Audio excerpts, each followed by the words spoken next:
And what a lot of us in our childhoods Yes, knew as the night the night competition. comp. So this is how it happened. So they start their own competition.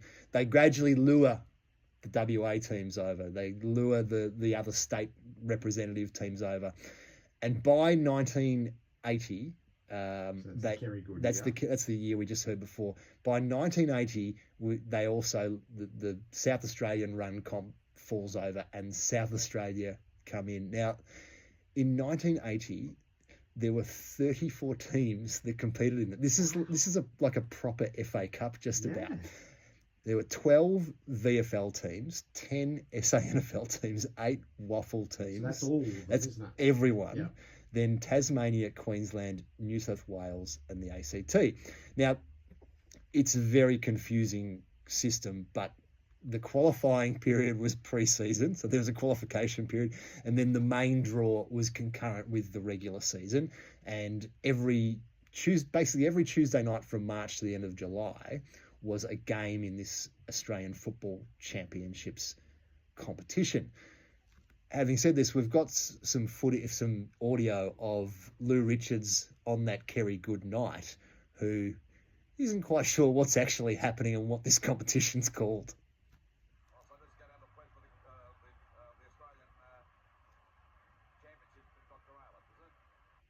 What are we calling He it? doesn't know what it's all about. So this 34 teams is quite a significant competition. Uh, it it gradually refines. So teams are shed through the years. So the state teams are less. You get to a point where only one of these other states are involved or invited in, and then in 1986 is the last what you'd call national competition, with where you have just two South Australian teams in addition to the VFL team. So, and that year, North Adelaide, props to North Adelaide, they beat Melbourne and Collingwood to make the semi-final. So no South Australian or WA team ever won the competition, but some of them had some runs to sort of get in there. Right, give us a few quirks that took place. There's quirks everywhere. I like East Perth played Perth at VFL Park on a Tuesday night once. Like, what the hell was going on? We've had a few texts through. There was a game that involved, I think it was Claremont and Hawthorn, where the sprinklers Yes, came on well. at VFL Park and the game had to be stopped because of these midweek games and the way they happened. The Sydney Swans actually played 3 games in 6 days in 1986. So you talk about 6-day breaks. They played 3 games in 6 days. That's sort of COVID areas. Now, because we had clubs coming from all across the country, some of them had the same coloured Guernsey. So Mick from Greensboro recalls one Tuesday night at Waverley, Collingwood played Swan Districts. I can't remember why, but Collingwood had to relinquish the black and white stripes to Swan Districts. The Maggies wore white with a black yoke, a la the Demon design. Yes. But with striped socks, it wasn't decent. No. So this happened a few times. There's a game between South Fremantle and South Melbourne where South Melbourne had to relinquish what they were wearing, usually. About 35 metres out from the South Fremantle goal. South Fremantle playing in their colours of red and white, and of course South Melbourne using the neutral colours of the Escort Championship. That's the orange colours, and we see Carter getting a free kick.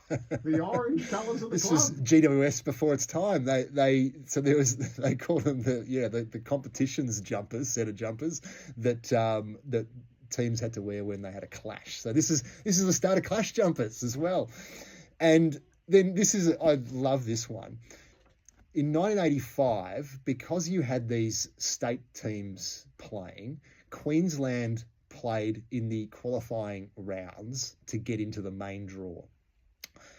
And there's a bloke playing for Queensland who would later play in the same series for Hawthorn. You might have heard of him. I think they'd be very interested in keeping an eye on the full forward for the Queensland lineup. Jason Dunstall, Peter, he's been signed by Hawthorn, and they'll be looking for big things from him today. I called the game with Peter Hudson in Tasmania earlier or last year, and he gave Dunstall some of the biggest raps you could ever hope to hear. Oh, good judge. So so he plays in the first round and then ends up playing for Hawthorn later in the series because he same travels down to yeah. Hawthorn and starts playing for Hawthorn.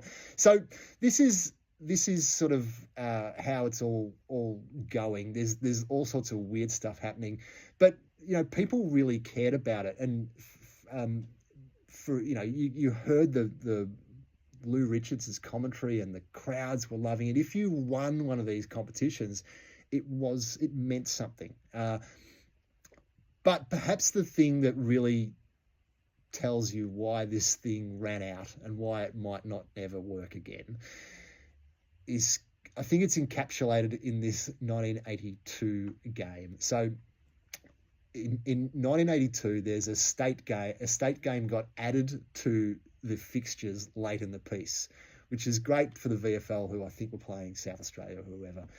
But it completely stuffed up the scheduling of the matches of the night series.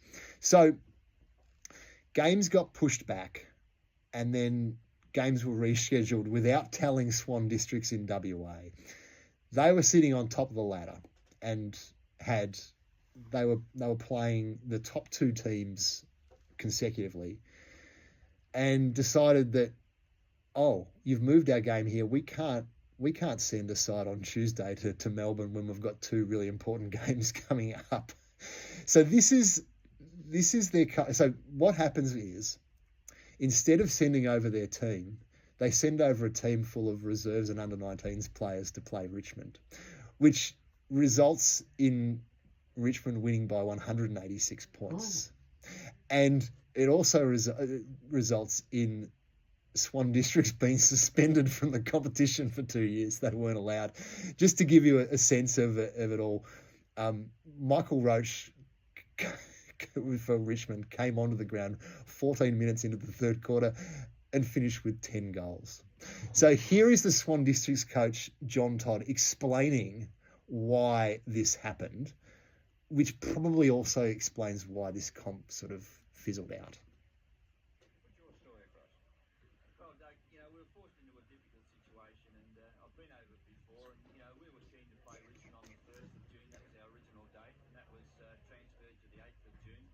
And then we were forced into a 22nd engagement, which just made life a little bit difficult for us back home. Yes, so fixturing on the run. Fixturing on the run, changing games, and the ultimate thing,